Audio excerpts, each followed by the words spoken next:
Ladies and gentlemen, we are delighted to launch the volume Sagar Manthan Review Navigating the Great Oceans, which is a volume we have put together as part of our flagship conference, Sagar Manthan The Great Oceans Dialogue.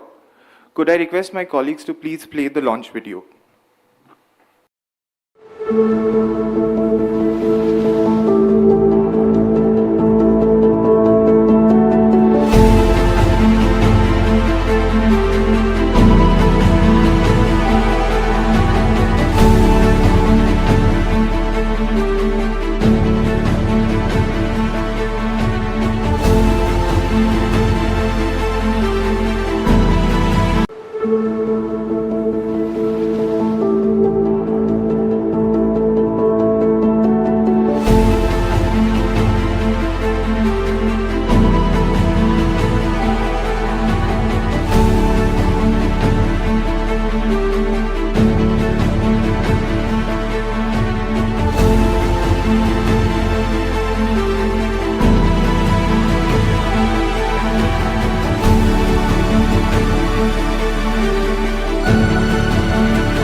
Observer Research Foundation.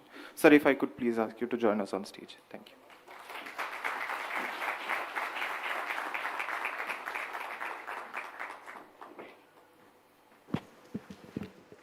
Good morning.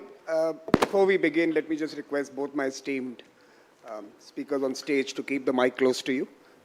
We are going to be sharing this telecast with those online. And of course, we are also recording this for post-production.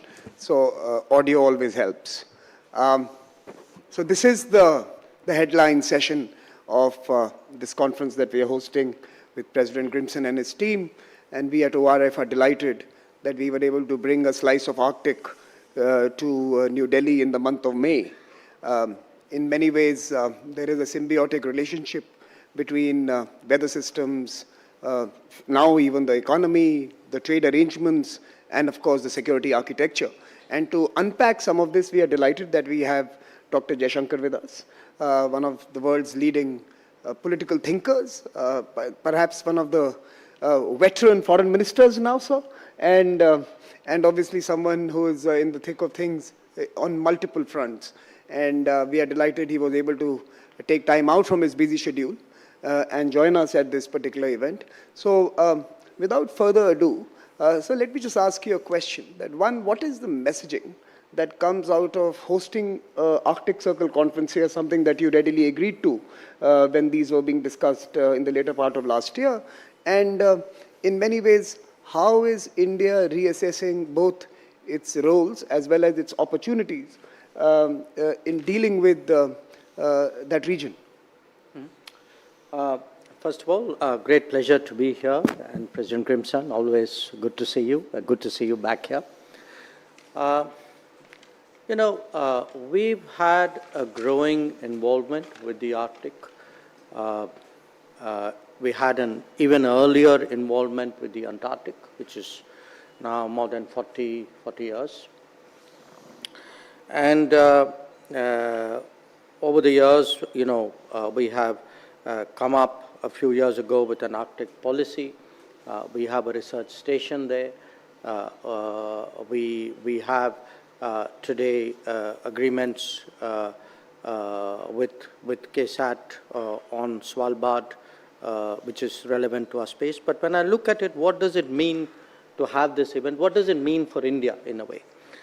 I think without exaggeration, what is happening in the Arctic and likely to happen will have global consequences, to put it very mildly.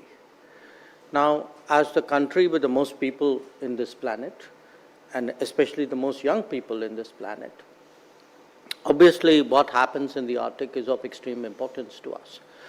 And what happens there, a country like us has to decide whether we know about it from others or whether we also try to develop an understanding of our own. And an understanding will happen when obviously there are activities and resources and scientific research which is applied there. So I think in a way the Arctic has a value, has a global significance in itself, especially so for a country like us, purely in terms of, shall I say, our shareholding in the world. A second derivative is, given the direction in which things are moving, the consequences are going to be felt. The consequence, not just by us, by the entire world, but certainly by us too, in many ways, from all that I read, quite significantly.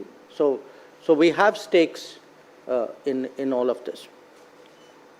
Now, there are other, I think, conversations going on. The combination of global warming and what's happening to the permafrost there. It is having implications on connectivity. Now, again, that has crucial implications. If one were to look, let us say, even 10, 20 years ahead, I mean, we are seeing both on land and on sea very radical new connectivity possibilities. And this is going to be very important for India. We are the 5th largest economy, we'd be the 3rd largest probably by the end of the decade, and we will be an increasing resource consumer. We will also be a more prolific producer. So our interest in trade and connectivity and movement is going to grow.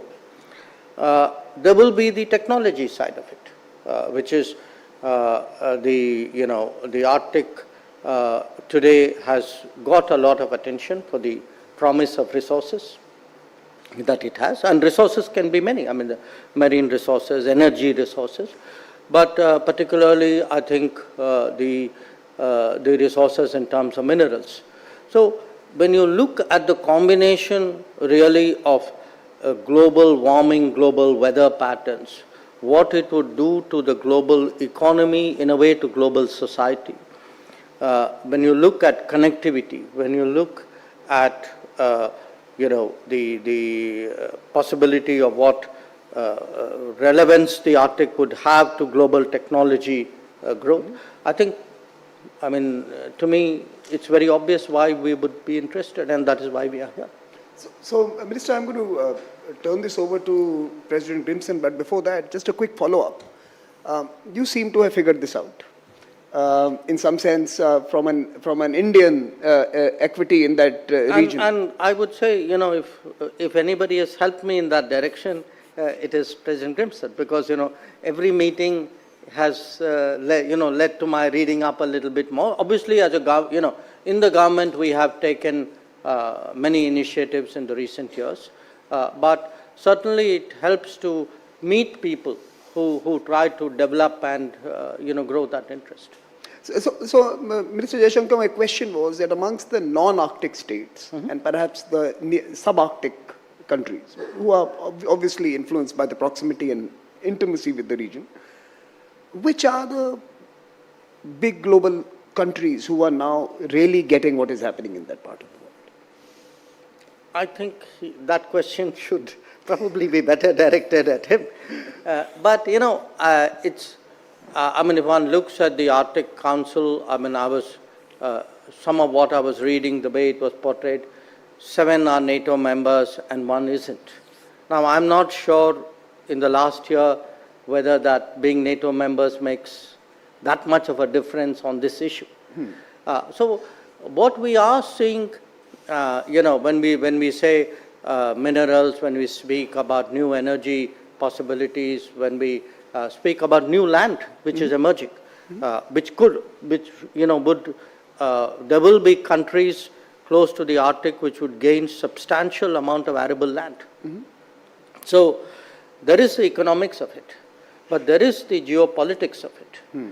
And I think it's essential to see what is happening in Arctic, like any other issue today, as part of a composite change in global geopolitics and geostrategy. This issue is not about, decision A or demand B. I think there is a larger setting, there's a larger setting of a fundamentally changing world, a fundamentally changing world order, and it has to be examined. And I think different countries are approaching it from their respective interests. Okay, I failed in this question. I couldn't pin you down to an answer, but I'm going to come back to you. President Crimson, over to you. Well, first of all, thank you very much for your support for this forum and for finding so much time out of your schedule in these critical times to be here with us. Of course, we knew beforehand that it was quite a challenge for Samir and me to conduct this conversation. But on a lighter note, I didn't expect you would turn the difficult questions over to me. Which is a very clever ploy, by the way. So, but I think it is important to realize for India, because the terminology, the Arctic, is to some extent misleading. Because if we add up all the areas, Alaska over Canada, Greenland, over to the Nordic countries and Russia, plus the oceans, it is in global terms the size of Africa. It is the size of Africa. And it's only recently, to some extent we can say it's until now, first time now, that the leading countries of the world, as well as the rest of us, are now struggling with the challenge. How do we govern this territory? How do we use their resources? How do we create a certain balance of power and economic interest? And to some extent, I see it as one of the biggest challenges in global governance in the coming years, to make sure that this huge territory, rich in resources, absolutely critical for every major economy in the world, and for that, in a way, it's true what Trump says. I mean, it's essential for the U.S. interest to have some access to Greenland. I say access in terms of the resources, the mining, the economy, the defense structure, the security, and so on, which they already have, by the way. So when India comes into this, in this very strong way, as this forum demonstrates and your own role demonstrates, my first point is this will be welcomed by many wholeheartedly, because without India, with your traditions, the way you intellectually look at global challenges and governance challenges, which you have demonstrated yourselves frequently in the last few years in these difficult times for many European countries and so on, India can have a voice apart from your former role, which is absolutely crucial, because you can direct the discussion and the negotiations in a way which perhaps no other country can do. Secondly, as you have basically listed out, there are huge economic and climate and food security interest for India to be involved in the Arctic. And if I may say so, I still think the leading forces in the Indian economy, the big corporations, the business leaders and so on, they have not yet woken up to the reality that the future of the Indian economy will depend to some extent largely on access to the resources and the shipping and everything in the Arctic. But we are already seeing a new type of power play in the Arctic. I said yesterday in the first session with the new leaders of the Arctic Council, after the war in Ukraine, there was one elephant in the room. And since we are now in the country of the elephants, I pointed out there are now 2 elephants in the room. So India is now entering a very complicated geopolitical territory, where not only Russia and China are building alliances among themselves with respect to the Russian Arctic, but the new administration in Washington has thrown in dramatic proposals regarding the largest non-Russian territory in the Arctic, Greenland.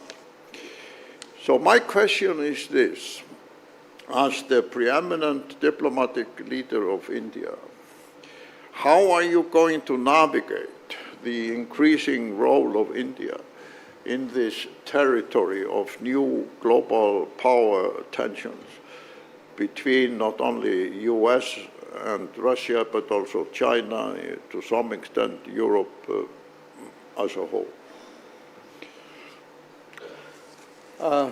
Thank you for that easy question. I think in a way it begins at home.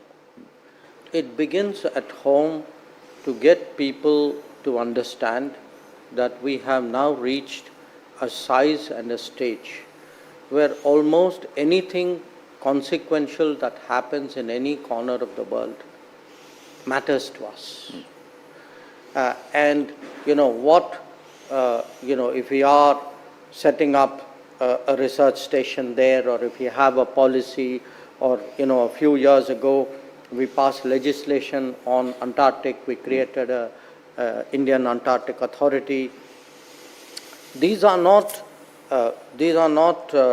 just scientific initiatives. I mean, they are obviously, but there is a larger importance to what is happening here, especially the Arctic. And in a interesting way, I think the controversies of the last few months, not just in India, I think it has brought out to the lay person the significance actually of the Arctic, and people write learnedly and talk learnedly about this today, which they wouldn't have done 6 months ago. So, in a paradoxical way, the shifting, the sharpness of the geopolitics and the geoeconomics actually has brought attention and created an awareness. Now, what should we be doing? Again, I put it to you that whatever we seek to do, or we hope will happen in respect of Arctic, will be a function of what is happening in the world. I mean, countries are not going to do one kind of diplomacy on every other issue and a different kind of diplomacy on Arctic. So what is today happening in the world? Because you can't divorce the future of the Arctic debates from the direction of the world. I think you are having in a interest, because President, you brought it up, I mean, a United States which has a dramatically different position. And it has a dramatically different position actually again for two very ostensibly contradictory reasons. On the one hand, there's a belief, at least in large circles, the ruling circles in the United States, that the developments of the world, the direction of the world order in the last 20, 30 years has not gone in their favor, and that they no longer benefit by upholding a world order in which somebody else has gamed to their detriment. But there's the other side of it. The United States is also today much more self-sufficient than it has been for a long time. Self-sufficient in energy. Self-sufficient, interestingly, the US today, there is immigration is part of the debate, but the US is really looking at rebuilding using technology and a certain level of manufacturing as a game changer. So the combination of what they believe are better resources, greater creativity, their technology leads. So you have both a disenchantment with the past and a promise of the future, which where the US says, the rest of you who used to be with me, well, I'm now done a cost benefit and maybe you don't look so good now. So I am willing now to navigate a world much more on my own. Now, if you look at the number 2 economy of the world, they were pretty much doing that anyway, because that has been part of their history and their tradition and their politics. Now, when you come to Europe, I think Europe has a real predicament on its hands. A few years ago, say 5 years ago, Europe thought it had an optimal positioning, that, between energy from Russia, the Chinese markets and American security, it looked all very neat. Each part of it today is under stress, to put it very politely. Now, on top of it, Europe had a selective belief in the indivisibility of the world. When it liked the world to be connected, they believed in indivisibility. When it didn't, there was a fortress Europe. So what has happened is Europe is today under pressure to change because the realities of multipolarity are dawning on it. I think it's still not adjusted and absorbed it fully. United States has dramatically changed position. The Chinese are doing what the Chinese were doing. Russia has, again, Russia's connection with the Arctic, you know better than me. They have built it into their history, I would say almost their folklore, in a way.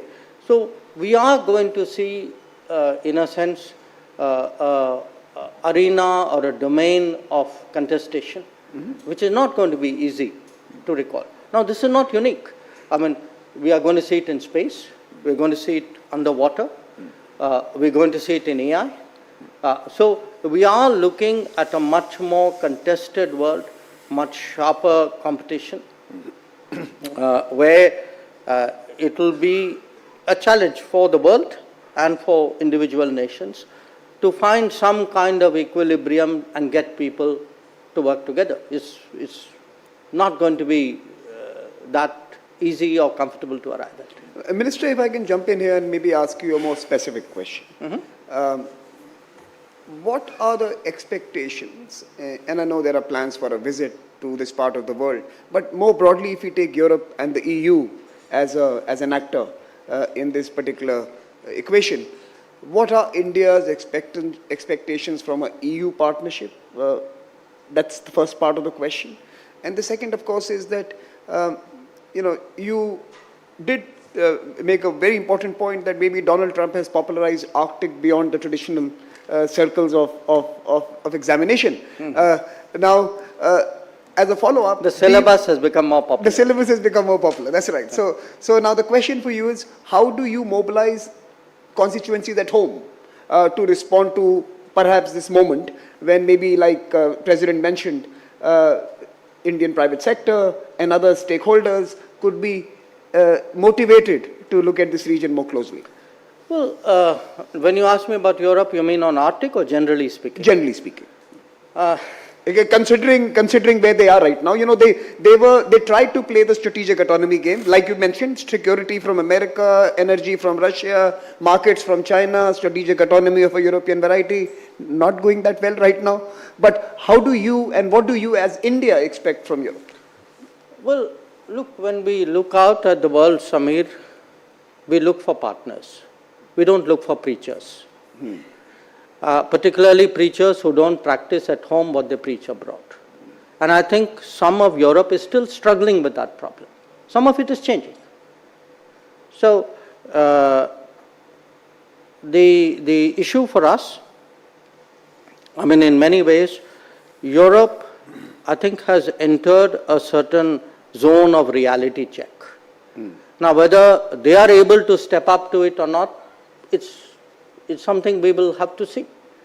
But from our point of view, if we are to develop a partnership, there has to be some understanding, there has to be some sensitivity, there has to be a mutuality of interest, and there has to be a realization of how the world works. And I think these are all work in progress to differing degrees with different parts of Europe. So some have moved further, some a little bit less. I'm so tempted to make this conversation about the point you've just raised, but we will end it there on this particular aspect that Europe has to get beyond preaching and start acting based on a framework of mutuality. What about India's own constituencies? How do you mobilize them to act in this new world which is so, in some sense, geometrically different? Part of the reason why I always found President Grimson's visits and our conversations interesting because he was, I mean, at least speaking for me, he was broadening my horizons with every conversation. And I think as a country today, we need to broaden our horizons. Because as I said, when I look at the size, I mean, just think of an India, let us say population would be about 1.6, 1.7 billion. Per capita income of say 10,000, 12,000, $15,000. What would be the resource demands of that India on the world? What would be the contribution of India to that world? So even today when we look at key partners, sometimes people read us too tactically. You know, if I were to refer, for example, to a subject which has been, last few years a little controversial, India-Russia. You know, there is such an important fit, a complementarity between India and Russia as a resource provider and a resource consumer. When I look at where all Indian diplomacy, typically we would look at, a very simple sort of political metric. Today I have a different range of partners in different domains, and one very important domain is resources. So that is why a Russia, an Australia, a Brazil, an Indonesia, Africa, these are important for us. And that is why connectivity, we've been discussing, for example, President, we have a project called Chennai, the South, Vladivostok corridor. Now, this was our little bit of preparation for something which is to come, which is the Northern Sea route. So for us today, the NSR, the NWP, the Northwest Passage, the TSR, these matter because just like IMEC matters, that or the India, Middle East, Europe corridor, because the world is, we're going to, if technology changes, literally with climate change, geography is going to change. Okay, climate is going to change. Our which economies work to what extent in which areas is going to change. With all these moving parts, I think it's kind of important that there is an awareness in our country. And one of the, I think, positives I see when I look today at the number of universities, and I'm sure many people sitting here are connected to them, that I think at last count we have about 25 universities, and my number may be a bit behind, 25 universities actively connected with research or some kind of policy making on the Arctic policy.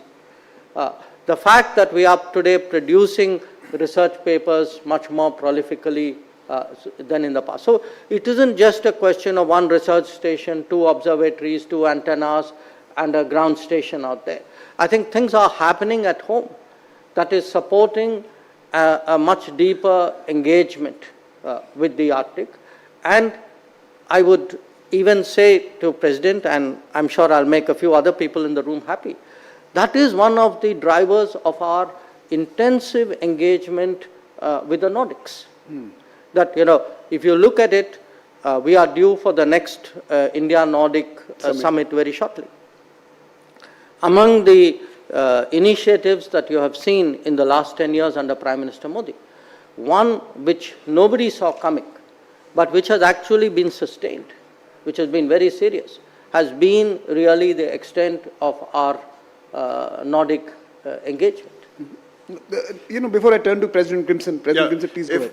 If I may follow that up, first of all, on the summit between your Prime Minister and the Nordic Prime Ministers, I think it's a fortunate coincidence in timing that it takes place so soon after this forum.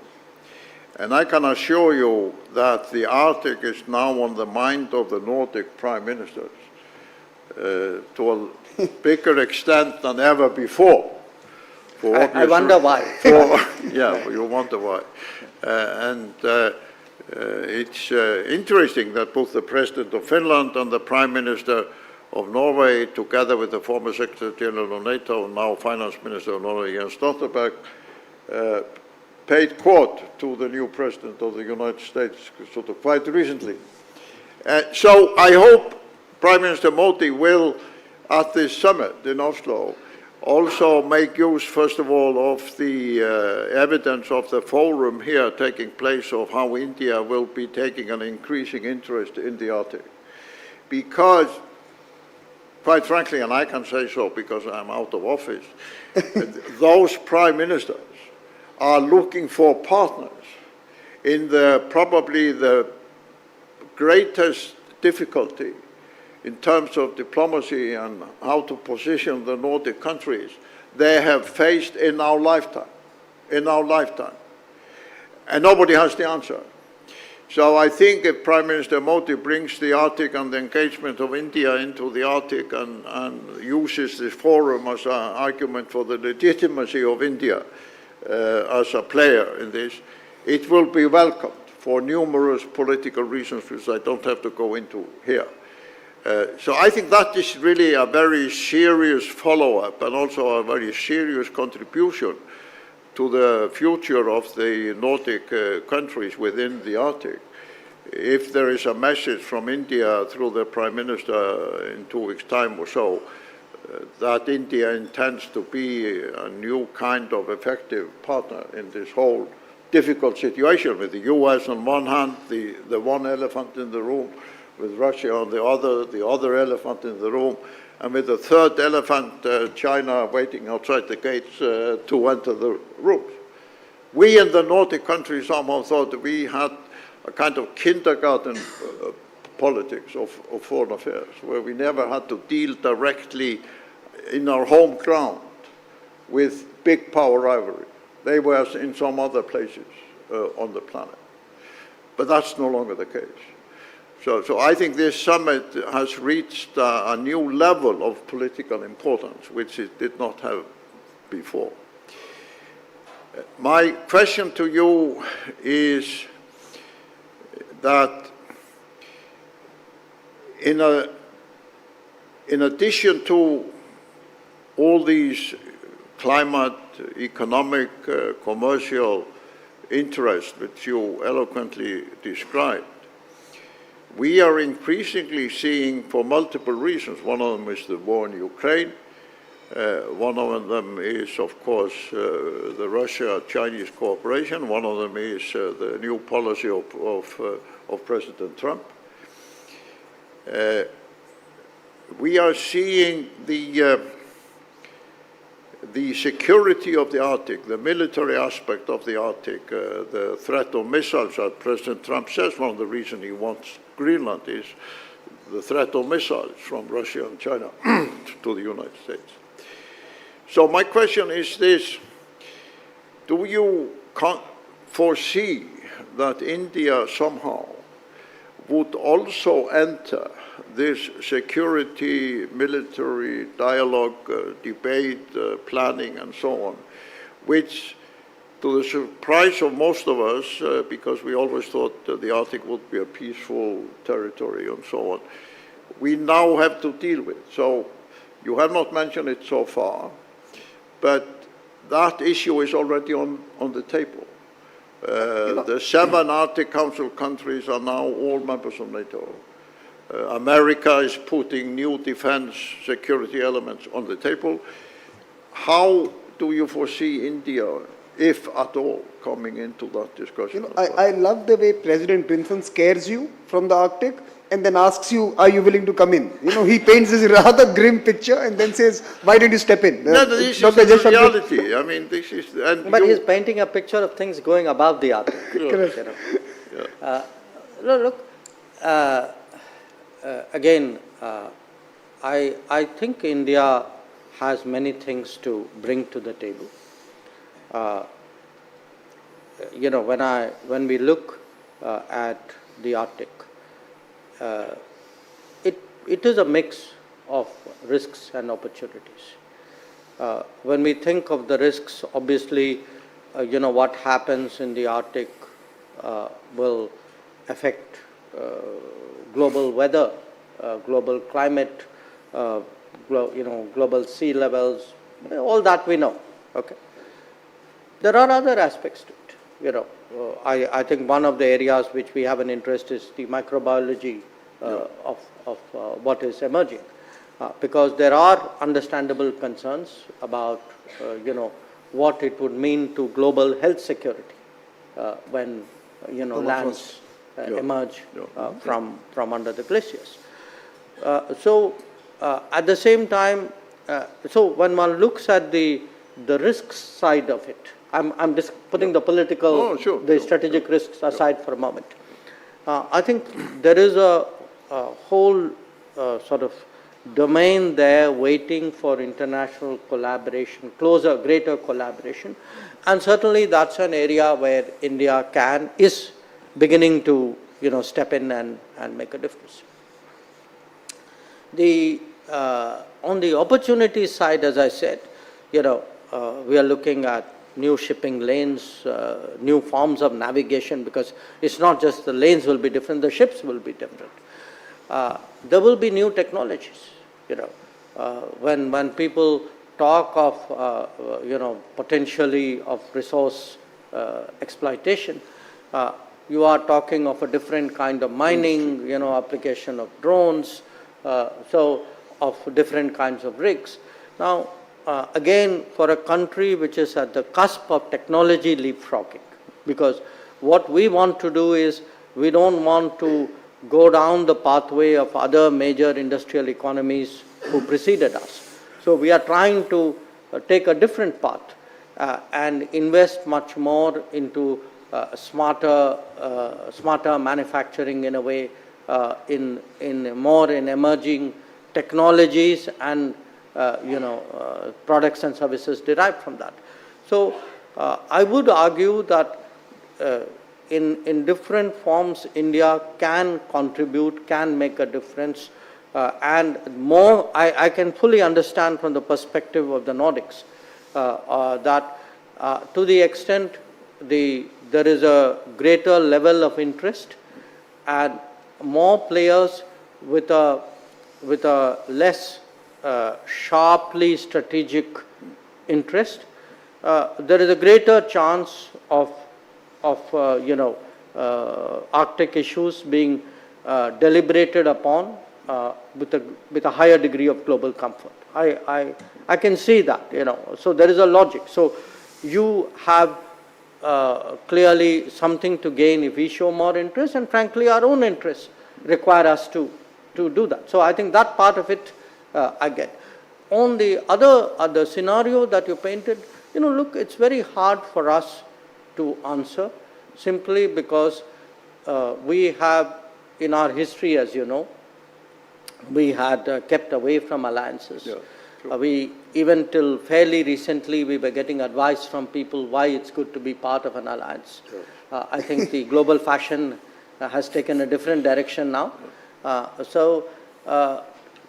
These, in many cases, will be conversations you will have amongst yourselves. I mean, the NATO will have it within the NATO, the Western world will have it. But if I can interrupt you, I mean, you're absolutely correct, and I understand that. But we, in the non-Russian Arctic, meaning Nordic countries, US, Canada, we have this long-term challenge because Russia is half of the Arctic. In the long term, we are not going to have a constructive cooperation on the Arctic without somehow getting over this isolation of Russia, this situation which we have had for the last sort of 2 years, simply because of the size of Russia within the Arctic, and also because of the resources, as you and China know very well, the energy, the minerals and so on, but also because the threat of the melting of the Russian tundra could emit all kinds of gases and bacteria and so on into the global atmosphere. It's one of the great health risks of the future if the Russian tundra keeps on melting. A few years ago, they had an epidemic, which they didn't tell anybody about, which was of a kind of COVID proportions in certain Arctic parts of Russia. I think in an analytical way that we will, I mean, the non-Russian Arctic, the Nordic, America, Canada, we are a little bit at a loss at the moment of how are we going to deal long-term with approaching Russia. India, however, is the largest democracy in the world, with all your ties with America, Europe, other countries, but also with these very strong, one of the perhaps strongest long-term ties with Russia in terms of economy, politics, security, etc., etc. Do you see a possibility that within the next few years, as we try to grapple with this situation, India could bring to the table, for example, through your own personal involvement as well as the traditional diplomatic involvement, some of the Indian expertise and understanding of Russia to be a kind of an intermediary that helps the rest of the Arctic somehow to So find that we are really out of time, President, but I think that's a valid question, India's role in a complicated region. But let me complicate that question a little more and let this be the final response from you. India is also going to be hosting the Quad Summit, and very soon. The Quad ostensibly is now looking at global issues, but based out of the Indo-Pacific. That was the region. As the seas melt and the Arctic flows into the Indo-Pacific, what is the role of that particular partnership in responding to both the opportunities that you outlined eloquently as well as the risks that you have alluded to? So, the role of India in trying to be the platform where everyone can come and speak, as President Brimson suggests, but also the role of India's own plurilateral groupings to respond to a wider body of water that is going to be interconnected in the days ahead. President, I think where Russia is concerned, we have always taken a view. There's a Russia realism that we have advocated. Okay, when passions were very high in 2022, 23, and if one looks back at that period, the kind of predictions and scenarios which were put forward have turned out not to be well founded. We are not necessarily taking the case of one party or the other, but we've always felt that there was, international relations is conducted on the basis of some fundamental realism, and that realism requires an engagement with Russia. And the idea that a solution would come about, because if you remember, there was a period when countries were gathering and everybody was there except Russia, and they were discussing Russia. So the idea that you will get a solution out of Russia without inviting Russia challenged, the basics of realism. So we have felt always that there is a need to engage Russia. I mean, nobody wants wars. These are particularly in a very interdependent world. These are mutual. I mean, these are lose-lose situations. But I think for us to engage Russia, and if there is any way we can be of any help, we have always been very open about it. Having said that, we have also been very careful not to prescribe a solution. We have not told one or the other party do this or do that, and that's important to remember, because that's a courtesy which apparently is not always granted to us. So we get advice on what we should be doing. So the point I am making is, yes, it is going to be a challenge from an Arctic Council perspective. That, I mean, if you look at your own past presidencies, I think there was a 2-year Russian presidency in 22, 23, or I forget the year, fairly recently. Yeah. So if you have situations where everything is gridlocked, and then say, well, how do we get a global governance answer? Answer is you're not going to get it. And that is what, I mean, it's not just the Arctic Council, it happened in the Security Council as well. So I think it's important to get global governance back to work. It is important. We may disagree I mean, we disagree with some countries, you know, but because you disagree doesn't mean that, you know, that there is a total breakdown in that sense. And your answer, Samir, is yes, when the Quad meets, which it is expected to do later this year, I mean, the Quad is essentially focused around Indo-Pacific, but you know, the Indo-Pacific is a very interesting region because it points in different directions. So I'm sure, and again, just like I'm an advocate of Russia realism, I'm also an advocate of America realism. That, you know, I think the best way to engage today's America is also through, you know, finding mutuality of interest rather than putting ideological differences up front and then allowing it to cloud the possibilities of working together. I think we'll end this because we're really out of time, and I can see that the clock has gone beyond what we were promised. Thank you so much for joining us this morning. Thank you, President Grimson, for hosting this event. And ladies and gentlemen, please applaud both the gentlemen who made this possible. Thank you.